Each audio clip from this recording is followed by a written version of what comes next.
Welcome back to Daily Dose of Knowledge. If you're new here, welcome. Subscribe and drop a comment. Because today's video is about a type of person you have definitely met in your life. Maybe it's someone who constantly brings up their nationality like it's a personal achievement. Maybe it's someone who boasts about their family name, their caste, their tribe, their race. Maybe it's someone who takes pride in their physical appearance as if they designed themselves. Or someone who rides the success of a famous relative like it belongs to them personally. You know this person. And if you're being completely honest, you might recognize some of this in yourself too.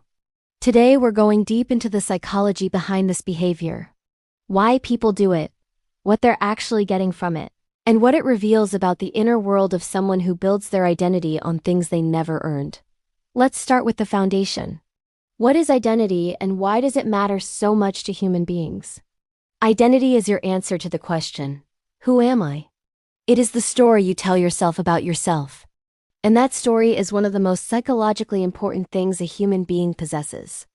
Without a stable, positive identity, a person feels lost, anxious, and fundamentally unsafe. The need to see yourself as worthwhile, significant, and belonging somewhere is not vanity. It is a core psychological need. Psychologist Abraham Maslow identified esteem as one of the fundamental human needs. Not just survival, not just belonging, but feeling significant. Feeling like you matter. And here is where the trouble begins. Because significance can be built in two ways. You can earn it through your own actions, achievements, and character. Or you can borrow it from something external that you associate yourself with. Earning significance is hard. It requires effort, risk, failure, and time. Borrowing significance is easy. You simply attach yourself to something impressive and claim it as your own. This is the psychological shortcut at the heart of borrowed pride. And it is more common than most people want to admit. The first major psychological concept that explains this behavior is called basking in reflected glory. Psychologist Robert Cialdini documented this phenomenon in a landmark study in the 1970s. Cialdini observed that after a university football team won a game, students were significantly more likely to wear university-branded clothing the next day. After a loss, they avoided it. What he found was that people strategically associate themselves with success they had no part in, because that association makes them feel better about themselves and signals status to others. He called it BRGing, basking in reflected glory, and it operates at every level of human social life. The football fan who says, "We won, but they lost" is BRGing. The person who constantly mentions their prestigious family name is BRGing. The person who takes pride in their nationality's historical achievements as if they personally built them is BRGing. The glory doesn't belong to them, but they bask in it anyway. And psychologically, it works, at least temporarily. Now let's go deeper. Why are some people far more dependent on borrowed pride than others? The answer almost always traces back to self-esteem. Specifically, fragile self-esteem. Psychologists distinguish between two types of self-esteem. Secure self-esteem is stable, internally grounded, and doesn't require constant external validation to survive. Fragile self-esteem is unstable, externally dependent, and constantly threatened by anything that challenges the person's self-image. People with fragile self-esteem are psychologically addicted to sources of significance that feel large and unassailable. And nothing feels larger or more unassailable than identity markers you were born into. Nationality, ethnicity, caste, family lineage, physical appearance. These things cannot be taken away by failure. They cannot be diminished by someone performing better than you. They are permanent. And for a person whose internal sense of worth is shaky, permanent sources of pride are enormously psychologically valuable. This is why borrowed pride is not just arrogance. It is armor. It is a psychological defense mechanism protecting a fragile inner world from the threat of feeling ordinary, insignificant, or worthless. The louder someone boasts about things they didn't earn, the more desperately they need those things to feel okay about themselves. Now let's talk about the specific psychology of identity fusion, because this is where borrowed pride becomes truly interesting. Identity fusion is a concept developed by psychologist Swann. It describes the phenomenon where the boundary between a person's individual identity and a group identity completely dissolves. For most people, group membership is additive. Being part of a nation, a family, a religion adds to your identity without replacing it. You are yourself plus these affiliations. For a person high in identity fusion, the group is the self. The nation's glory is their glory. The family's status is their status. The group's enemies are their personal enemies. An insult to the group is an insult to them personally. This is why people with heavily fused identities react with such disproportionate fury when their nationality, caste, or family is criticized. They are not defending an external thing. They are defending themselves. Because to them there is no difference. And when your entire sense of self-worth is fused with something you didn't create and cannot control, you become psychologically dependent on that thing being seen as great, superior, and unquestionable. Now let's talk about caste and inherited social status specifically, because this is one of the most psychologically complex forms of borrowed pride. In societies with strong caste or class hierarchies, inherited status functions as a ready-made identity package. You are born into a position that comes preloaded with significance, superiority, and belonging, without any personal effort required. For someone born into a high caste or privileged class, this inherited status becomes deeply psychologically entangled with their sense of self-worth. Challenging the legitimacy of that hierarchy doesn't just feel politically wrong to them, it feels like a personal attack on their value as a human being. This is why people born into privilege often defend systems of inequality with such emotional intensity.